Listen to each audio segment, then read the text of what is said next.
Pemuatan keris Sekober selesai. Keris itu bersinar.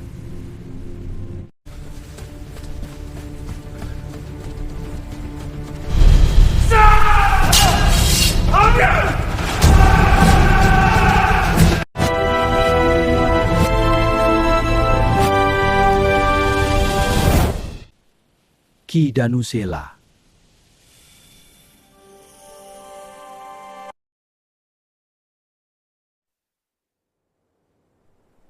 Nyimas Rumsari. Bismillahirrahmanirrahim. Dengan menyebut nama Allah yang Maha Pengasih lagi Maha Penyayang, puji dan syukur senantiasa kami panjatkan kehadirat Allah Subhanahu wa Ta'ala yang telah memberikan rahmat dan hidayahnya sehingga kami dapat menyusun tulisan sejarah mengenai tanah air yang kaya akan budaya, Kabupaten Cirebon. Cirebon yang terletak di pesisir utara Jawa Barat bukan hanya sekadar sebuah wilayah geografis, melainkan juga perwujudan dari perpaduan berbagai aliran budaya, agama, dan tradisi yang telah tumbuh dan berkembang selama berabad-abad. Naskah cerita rakyat. Asal-usul pembuat keris naga runting. Gaya bijaksana. Di zaman kejayaan Kesultanan Mataram Islam, ketika nama Sultan Agung Hanyokrokusumo menggema seantero Jawa, karena usaha memperluas wilayah dan berdiri teguh menghadapi kekuasaan VOC, terdapat kebijaksanaan yang selalu menjadi landasan kehidupan rakyat. Senjata bukan hanya untuk membunuh, melainkan untuk melindungi yang lemah dan menjaga kehormatan tanah air. Pada masa itu, dikenal seorang empu pembuat senjata pusaka yang bernama Empu Supa atau Ki Supardia, berasal dari Kesultanan Cirebon. Beliau menikahi Nyimas Rasaulan, adik dari Sunan Kalijogo. Dari perkawinan suci itu, Tuhan Yang Maha Esa karuniakan seorang anak laki-laki yang diberi nama Sutajaya. Keahlian Ki Supa dalam membuat keris tidak hanya terkenal karena keindahan bentuknya, melainkan juga karena kesaktian yang terkandung di dalamnya. Hasil dari doa, kesabaran, dan ketulusan hati. Bagian pertama, pesanan keris naga runting. Mohon maaf Empu, Anda harus Suatu dipenjara hari, di perintah Sultan Mataram. Sultan Agung mengutus utusan untuk memesan sebuah keris pusaka yang akan diberi nama naga runting. Beliau mengetahui bahwa hanya Ki Supa yang mampu menghadirkan senjata pusaka dengan makna dan kekuatan yang layak bagi kerajaan. Ki Supa menerima pesanan tersebut dengan penuh rasa hormat, namun dalam proses pembuatannya, beliau sering menghadapi berbagai kendala dan cobaan. Setiap tahapan pembuatan harus melalui doa dan meditasi yang mendalam, sehingga waktu yang diperlukan jauh lebih lama dari yang diharapkan. Karena dianggap tidak mampu memenuhi pesanan tepat waktu, Ki Supa kemudian dibawa ke kerajaan Mataram dan ditempatkan di dalam penjara. Sesungguhnya setiap karya yang penuh berkah membutuhkan waktu dan kesabaran yang tidak bisa dipaksakan. Kebijaksanaan terletak pada memahami bahwa hasil yang baik tidak pernah datang dengan tergesa-gesa.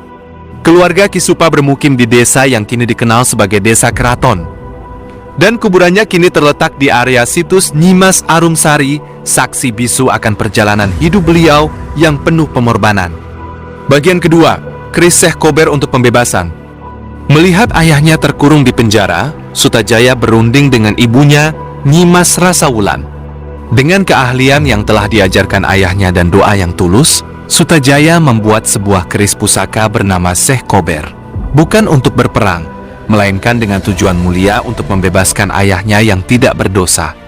Dengan kebijaksanaan dan kecerdikan, Sutajaya berhasil membawa kabur Ki Supa dari penjara Mataram. Keduanya segera melarikan diri, diikuti oleh pengawal dan prajurit kerajaan yang mengejar mereka. Bagian ketiga, perjalanan penyelamatan dan nama-nama tempat. Dalam perjalanan melarikan diri, mereka berhenti untuk beristirahat di sebuah desa yang kini disebut Buyut Ilir. Namun tidak lama kemudian, mereka diketahui lagi dan harus melarikan diri kembali. Mereka bersembunyi sambil merayap di pematang sawah, tempat yang kini dikenal sebagai Silebaak.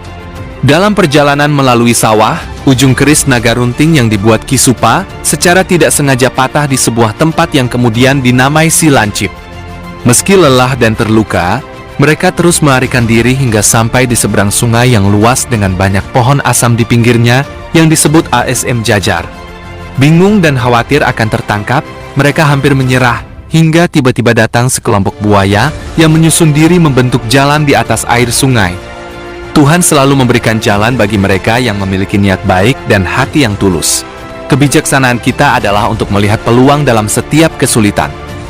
Ki Supa dan Sutajaya berhasil menyeberang sampai ke tepian lain yang kini dikenal sebagai blok resmi di desa Surakarta. Prajurit yang mengejar tidak berani menyusul karena sungai penuh dengan buaya yang tampak menjaga mereka.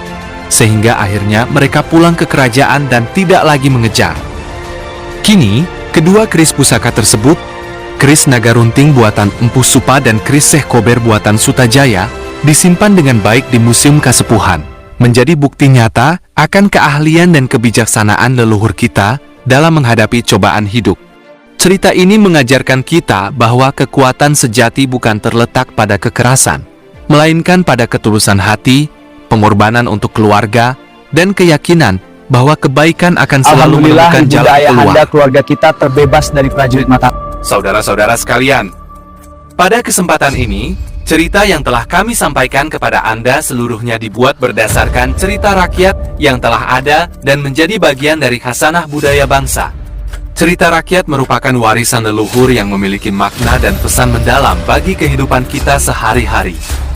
Apabila dalam penyampaian atau dalam isi cerita tersebut terdapat kesalahan apapun, baik dari segi narasi, detail, maupun aspek lainnya, silakan menghubungi channel Jagabayan Keraton Surakarta. Sekian yang dapat kami sampaikan. Wassalamualaikum warahmatullahi wabarakatuh.